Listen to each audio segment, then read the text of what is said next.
අපි oracle studio වැඩස්ටහන ආරම්භ කළේ දැනුම බෙදා දෙන්න. සාමාන්‍යයෙන් අලුත් දෙයක් හොයාගෙන යන එහෙම නැත්නම් දැනුවත් වෙන්න කැමැත්තක් දක්වන නව දැනුම හොයාගෙන යන පිරිසක් වෙනුවෙන් තමයි මේ ඔරකල් ස්ටුඩියෝ වැඩසටහන පටන් ගත්තේ.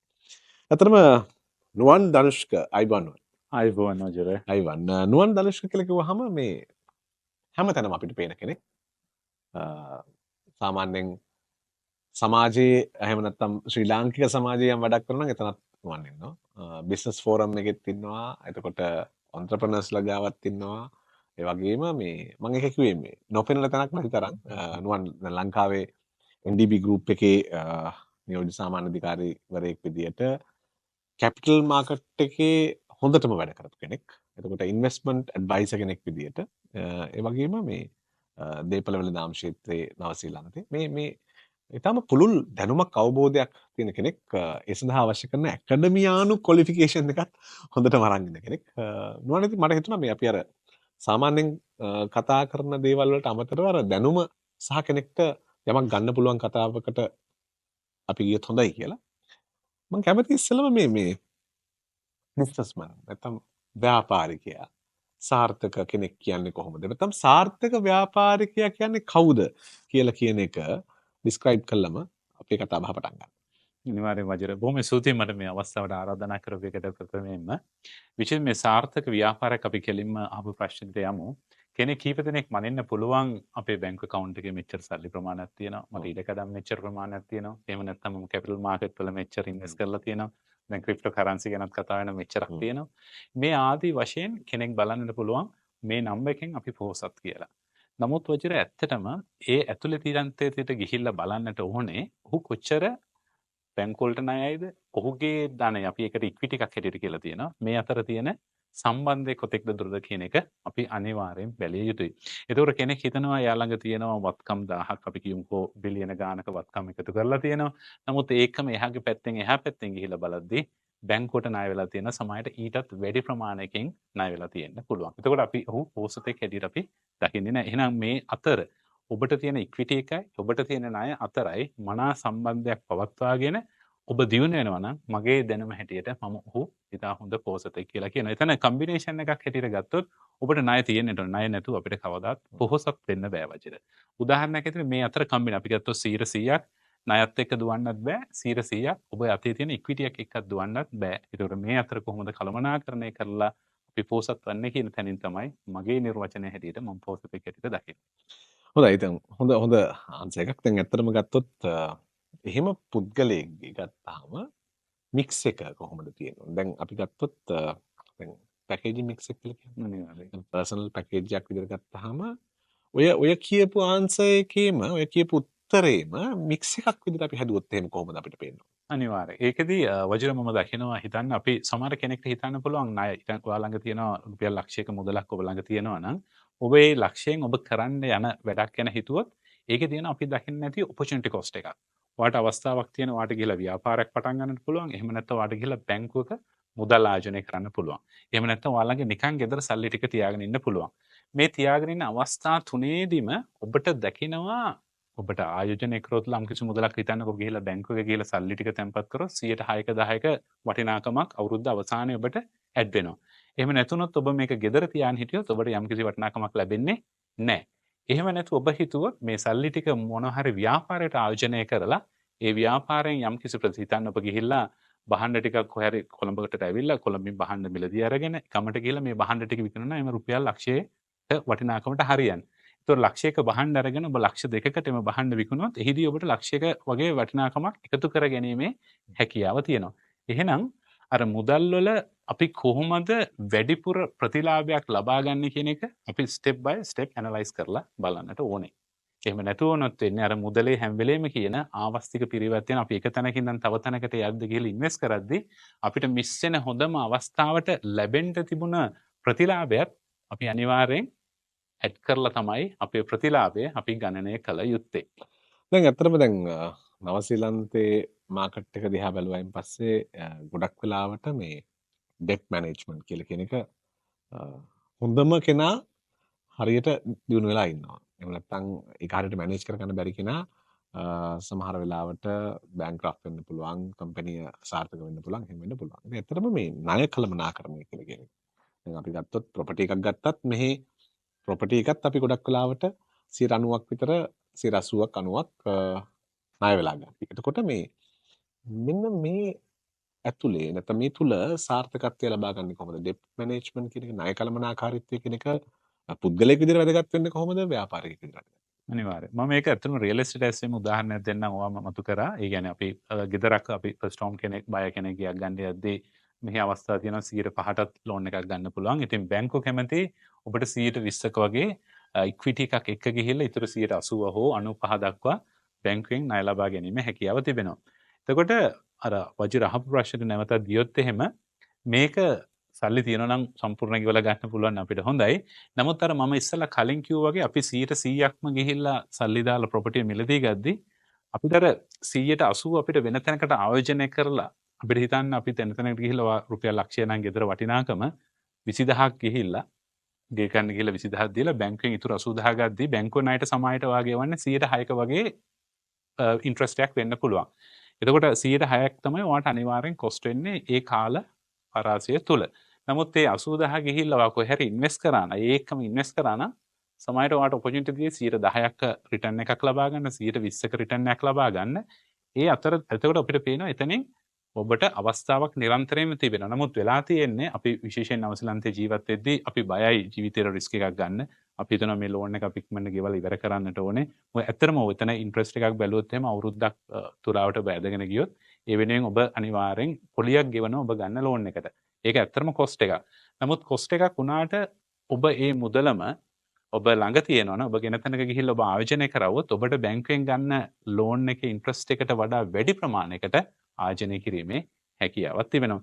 ඉතින් ඒක ඔබ ආයෝජක ෆස්ට් හෝම් වයස්ලට හැම වෙලේම වෙන ඔප්ෂන් එකක් නැහැ. මොකද වජිර එයාට ගිහිල්ලා කාලයක් බලාගෙන ඉන්නට බෑ. අනිවාර්යෙන් අපි රෙන්ට් එකක් ගෙවනවා.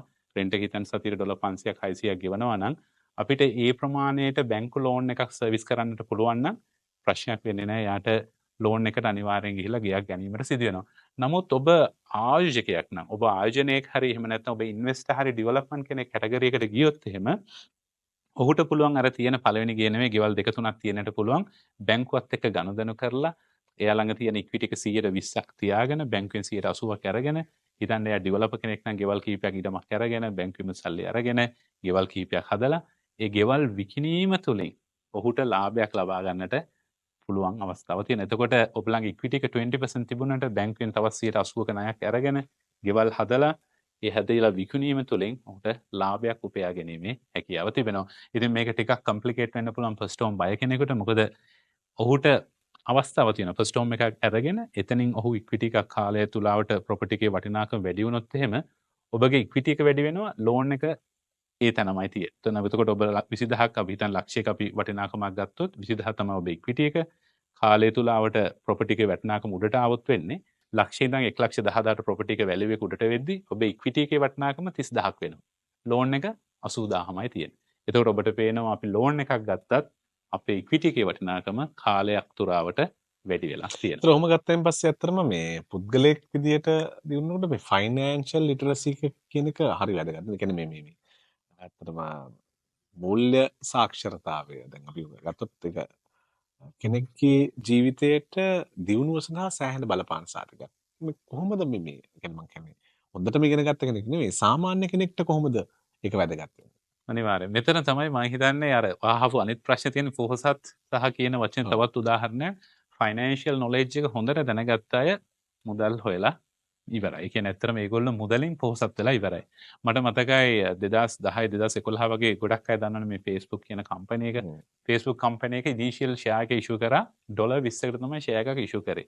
එදා තිබ්බ කම්පැනිම අද ට්‍රේඩ් වෙනවා. අද ගිහිල්ලා අපි ඇමරිකාවල තියෙන ලිස්ටඩ් වෙන කම්පැනි බැලුවොත් එහෙම ඩොලර් 600කට ආසන්න ගානේ තමයි අද Facebook ෂෙයා එක ට්‍රේඩ් වෙන්නේ. එදා ඩොලර් 20ට ගත්තා නම් අද ඩොලර් 600. ඔයාලට බලන්න පුළුවන් අවුරුදු 15ක් තුරාවට කීප ගුණයකින් Facebook කියන කම්පැනි වටිනාකම වැඩි වුණාද කියන එක. ඒතකොට මේකයි අපි පුද්ගලයෝ හැටියට අපි ඉස්කෝලේ ගිහිල්ලා ඉගෙන ගන්නවා. ඒක අපි අනිවාර්යෙන් අපේ සිස්ටම් එක ඇතුලේ තියෙන දේවල්. නමුත් මේ ඔබේ වටේ තියෙන මූල්‍ය සාක්ෂරතාවය කියවන්න දැනුම තියෙනවා.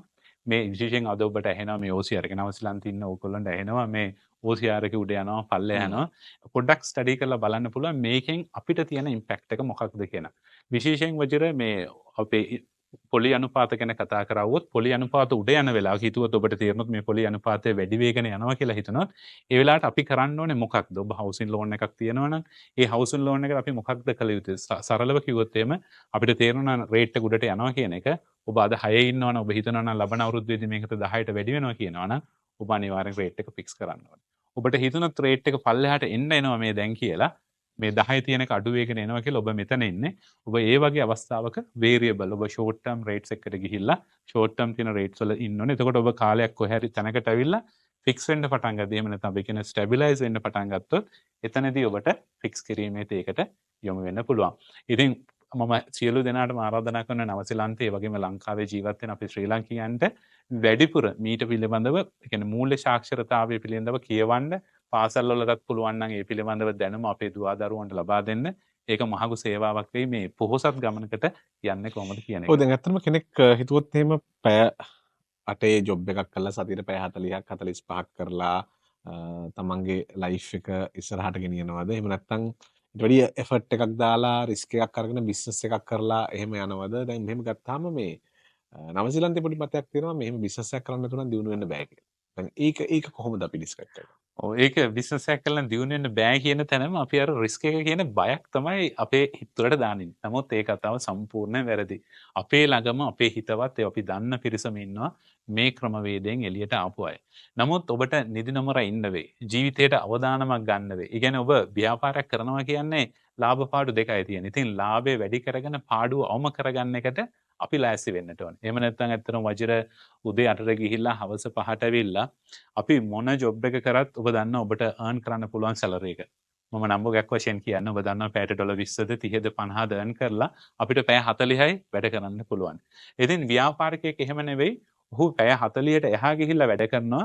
ඒ වැඩ කරලා ඔහුට ජීවිතේ විඳින්න ඕන දේවල් සමහර කෙනෙකුට මනින ආකාර වෙන්න පුළුවන්. යාන වාහන, මුදල්, ඉඩකඩම්, ඒ වගේම ගුණධර්ම අපි කතා කර එතනින් එහා ගියපු වටිනාකමක් ඇඩ් කර ගන්නවා නම් අර පැය 8න් එහාට ගිහිල්ලා ජීවිතේට ගන්න පුළුවන් අවදානම අරගෙන ඒ ව්‍යාපාරයකට අඩියක් තියන්නටම ඕනේ. ඇත්තටම දැන් ගත්තොත් අපි මේ කැපිටල් ගේන් පර්සනල් ගේන් කියන එක ගත්තොත් එහෙම මේ අතර තියෙන මනා අර සහයෝගීතාවය නැත්නම් සමබරතාවය පවත්වා ගන්න ඕනේ. දැන් කෙනෙක් පොහොසත් වෙනකොට ගුණධර්ම වලින් පොහොසත් වෙන්නත් පුළුවන්. කැපිටල් එකෙන් පොහොසත් වෙන්නත් පුළුවන්. ඒ වගේම මේ පර්සනල් අචීව්මන්ට් වලින් පොහොසත් වෙන්නත් පුළුවන්. දැන් මේ අතර මික්ස් එකක් තියෙනවා. රියල් මික්ස් එකක් තියෙනවා. මම හිතනවා ඇත්තටම එහෙම තිබුණොත් හොඳයි කියලා. මොකද මම කොළඹ කොටස් වෙළඳ පොලේ අවුරුදු 20 පුරාවට මම දැකලා තියෙනවා අපි මිනිස්සු සල්ලි හදනවා. ඒ වගේම සල්ලි මිනිස්සු අවදානම් කරන් සල්ලි නැති වෙලත් යනවා. නමුත් ಗುಣධර්ම එක්ක ජීවත් වෙලා ඒ ක්වොලිටි එක හැමදාම එක විදිහේ තියාගෙන ගියා නම් ඒ වටිනාකම හරි ලස්සනට විනිවිද භාවයෙන් පරිසර එළියට පෙනෙනවා වජිර. ඉතින් ඒ නිසා මම හිතන්නේ අපි සල්ලි හොයන ගමන්ම අර වටිනාකම් හොඳ ගුණධර්මත් ළඟ තියාගෙන උඩට ගියොත් මොකද මම දන්නවා ලංකාවේ සමහර ව්‍යාපාර මට නම් කියන්නට බෑ. ඒ ආයතන කොහොමද කෝපරේට් ගවර්නන්ස් හැටියට ඉස්සරහට අරගෙන ආවේ අපි හැමදාම ඇනුවල් රිපෝට් කියවලා තියෙනවා. ඉතින් ඒ ක්වොලිටි එක හැම වෙලෙම මේන්ටේන් කරලා තියෙනවා. එතකොට මිනිස්සුන්ට විශ්වාසයක් තියෙනවා මේ ආයතන ගැන ආයෝජනය කරන්න යද්දිත් ඒ වගේම තමයි අර පර්සනල් කෙනෙක් තුල අපි දිහා බලද්දී ඔහු තුල හොඳ ගුණධර්ම තියෙනවා නම් මිනිස්සු ඕන වෙලාවක එයත් එක්ක එකතු වෙලා ව්‍යාපාරයක් පටන් ගන්න ව්‍යාපාරයක් කරන්න නිරන්තරයෙන් ඇවිල්ලා එකතු වෙලා කරගෙන යනවා. අර ගුණධර්ම කියන ඒ කම්බිනේෂන් එක නැති වෙලා ගියොත් එහෙම අර එතනම මම දකිනවා යම්කිසි ඉම්පැක්ට් එකක් තියෙනවා. උදාහරණයක් විදිහට කම්පැනියේ අර ගවර්නන්ස් ටික හරියට කරගෙන ගියේ නැත්නම් එහෙම ආයෝජනය කරන්න එන මිනිස්සුන්ට විශ්වාසයක් ඒ පිළිබඳව ඇති වෙන්නේ නැහැ. හොඳ. ඇත්තටම දැන් අපි දැකලා තියෙනවා මේ පෝර්ට්ෆෝලියෝස් හදාගෙන ඉන්න අය මෙහි ඉන්නවා. දැන් විශේෂයෙන් ප්‍රොපර්ටි පෝර්ට්ෆෝලියෝ එකක් හදාගෙන. දැන් ගෙවල් 1 2 3 තියාගෙන ඒවා මැනේජ් කරගෙන බොහොම ලස්සනට තමන්ගේ ජීවිතේ ඉස්සරහට අරගෙන යන අය දැකලා තියෙනවා. ඉතින් ඇත්තටම එහෙම ගත්තයින් පස්සේ කොහොමද මේ අපි දැන් එහෙම දෙයකට කෙනෙක් ඇඩ්වයිස් කරන්නේ? රියල් එස්ටේට් කියන්නේ ෂෝට් ටර්ම් දෙයක් නෙවෙයි. ඇත්තටම වජිර කිව්ව එක long term minimum long term කියන්නේ at least minimum 5 years වත් හෝල්ඩ් කර ගැනීමේ හැකියාව තියෙන්නට ඕනේ. දැන් ප්‍රොපර්ටි 10ක් තියෙද්දි වජිර ඇත්තටම අපිට ඉන්කම් දෙකක් තියෙනවා ප්‍රොපර්ටි වලින් ලැබෙන. අංක එක තමයි රෙන්ටල් ඉන්කම් එක, දෙවෙනි එක තමයි කැපිටල් ගේන් එක. එතකොට ෂෝට් ටර්ම් මේ අවුරුදු 5 අද ප්‍රොපර්ටි එක ගත්තා නම් ඔබ ජීවත් වෙන්නේ එම ප්‍රොපර්ටි එක පාවිච්චි කරන්නේ නැත්නම් ඒක තාට හරි රෙන්ට් කරලා අපිට රෙන්ට් එකක් එනවා. එතකොට මේ රෙන්ට් ඉන්කම් එක බලන්න පුළුවන්. එතන තියෙන ගොඩක් අපිට ටැක්ස් බෙනිෆිට් ලබන්න පුළුවන්. ඔය කියන ඔබ ගෙවන පොලියට ටැක්ස් වලට ගෙවන්න ගියම ටැක්ස් වලින් ඒ පොලිය යම්කිසි ප්‍රමාණයක් අපිට අඩු කර ගැනීම හැකියාව තියෙනවා. එතකොට ඒ ආදී වශයෙන් ඔයාගේ ඉන්කම් එකත් බැලන්ස් කරගන්න පුළුවන්. දැන් උදාහරණයක් විදිහට ගත්තොත් මම දන්න පාටියක් ඉන්නවා. එයා ළඟ nearly 20 properties තියෙනවා. ඒතකොට හැබැයි මේ property එක අරගෙන තියෙන්නේ 2010 2008 2011 2012 2013 වගේ කාලය තුලදී. එතකොට property වල වටිනාකම කැපිටල් ගේන් එක අනිවාර්යෙන් 80ත් 90ත් 100ත් ඒ වගේම සමහර ප්‍රොපර්ටි ඊටත් වැඩි ප්‍රමාණයකින් වැඩි වෙලා තියෙනවා. එතකොට ඒකම ඒ කාලේ තුරාවට එයාට රෙන්ට් ඉන්කම් එකක් ලැබුණා. එයා කරපු තව ස්ට්‍රැටජි එකක් තමයි වජිර එක හිතන්නකො ටිකක් ලොකු සෙක්ෂන් එකක් තියෙනවා ස්ක්වයර් මීටර් 600ක වගේ සෙක්ෂන් එකක් තියෙනවා නම් එක ගෙදරක් එයා ගිහිල්ලා 1 මිලියන් වලට පර්චේස් කරා නම් ඒක ගෙදරකින් ඩොලර් 600ක රෙන්ට් එකක් වීක් එකට හම්බ වෙනවා නම් එයා ගිහිල්ලා බලනවා කවුන්සිල් එක අපිට මේකේ කෑෂ් ෆ්ලෝ එක කොහොමද වැඩි කරන්න කියලා. ඒතකොට කෑෂ් ෆ්ලෝ එක වැඩි කරන්න අපි කවුන්සිල් එකේ අප්‍රූවල් අරගෙන තව පොඩි යුනිට් එකක් පිටිපස්සේ හදනවා. එහෙම නැත්නම් මයිනර් ඩුවෙලින් එකක් වෙන්න පුළුවන්, ග්‍රැනි ෆ්ලැට් එකක් වෙන්න පුළුවන්. එතකොට එයාගේ අර සතියට එන මුදල් ප්‍රමාණය යුනිට් දෙකකින් රෙන්ට් එක වැඩි වෙලා තියෙනවා. එතකොට එයාගේ අර වීක්ලි හම්බෙන රෙන්ට් ඉන්කම් එකත් වැඩි වෙලා තියෙනවා. එතකොට අවුරුදු අර එයා හිතියනම් මුලදී අවුරුදු 20කින් ලෝන් එක ගෙවලා ඉවර කරන්න සමහරට මුදල් වැඩුණ නිසා අවුරුදු 10කින් ලෝන් එක ගෙවලා ඉවරත් වෙලා තියෙන්නේ. එතකොට එයාට හැම වෙලේම කෑෂ් ෆ්ලෝ එක පොසිටිව් වෙලා තියෙනවා. ඒක හොඳ ස්ට්‍රැටජි එකක්. අපි ප්‍රොපර්ටි මේ කීපයක් අපි තියාගන්න බලාපොරොත්තු වෙනවා නම්. දැන් සමහරලාට මේ කතා බහේදී කෙනෙක්ට හිතෙන්න පුළුවන් ටිකක් මේක බරපතලයි. මේ අදහස් අපිට මේ පැහැදිලි නෑ මේ දැන් මේක මේ ලොකු කතාවක්. දැන් මේ ලොකු කතාව පුංචියට පටන් ගන්නෙ කොහොමද? ලොකු කතාව ඉස්සෙල්ලම අඩිය තියලා පටන් ගන්න. අනිවාර්යයෙන් ජීවිතේ මගෙන් අහලා තියෙනවා අපි අඩිය තියලා බලන්න ඕනේ. දැන් ෂෙයාර්ස් ගැන කතා කරත් එහෙම කට්ටිය අහනවා ෂෙයාර්ස් කොහොමද කරන්නේ? ෂෙයාර්ස් වැඩිම ගණන් තියෙන්නේ මොකක්ද? අඩුවටම තියෙන ෂෙයාර් එක මොකක්ද? කැපිටල් මාකට් එක ආපුවාම අහනවා රියල් එස්ටේට් වලට ආපුවමත් අහනවා ප්‍රයිසස් ගණන් මොනවද? ඒතර ගණන් වැඩිම මොනවද? කොහෙද අඩුම තියෙන්නේ? අපි ප්‍රායෝගිකව කොච්චර තියරි තිබුණත් අපි ප්‍රායෝගිකව අංක එක අඩියක් තියන්නට ඕනේ වචන. එතකොට අපි මේ ප්‍රායෝගිකව මේ වැඩට බැහැලා ඉගෙන ගන්නකොට ළඟා බන්න අත්දැකීම තමයි මිල කරන්න නොහැකි. ඉතින් ඔබ හිතනවා නම් රියල් එස්ටේට් ඉන්ඩස්ට්‍රි එකට එන්න අදම ඒට අවශ්‍ය පළවෙනි අඩිය තියන්න ඕනේ. ඔබ කැපිටල් මාකට් එකේ කියලා ෂෙයාර් එකක් ගන්න හිතනවා නම් අදම ගිහිල්ලා එක ෂෙයාර් එකක්. ඒකට කියන්නේ ලොකු amount එකක් නේ. ඔබට රිස්ක් අවදානම ගන්න පුළුවන් ප්‍රමාණයක රුපියල් 100ක් වෙන්න පුළුවන්, ඩොලර් 100ක් වෙන්න පුළුවන්. ඒ ගාණෙන් පටන්ගෙන එතනින් පටන් අඩිය තියලා පටන් ගන්න. ඊට පස්සේ ලොකු ගමනක් යන්න පුළුවන්. යන්න පුළුවන් අනිවාර්යයෙන්. හොඳයි. ඇත්තටම නුවන් ධනුෂ්ක නුවන් අපිට බොහොම සමීප කෙනෙක් විශේෂයෙන් අපිත් එක්ක නිතර මුහු වෙන ගනුදෙනු කරන කෙනෙක්. නුවන්ට බොහොම ස්තුතියි අද අපිට මේ කතා බහට එකතු වුණාට සහ බොහෝ අය නොදන්න අලුත් කාරණා පැහැදිලි කරමින් ඔවුන්ට දැනුවත් භාවය ලබා දුන්නා. අපි තව දවසක හම්බෙමු. බොහොම ස්තුතියි වජිර. ඔබටත් ඔරකල් ස්ටුඩියෝ එකට සුබ පතනවා. හොඳ ගමනක් යන්නට කියලා.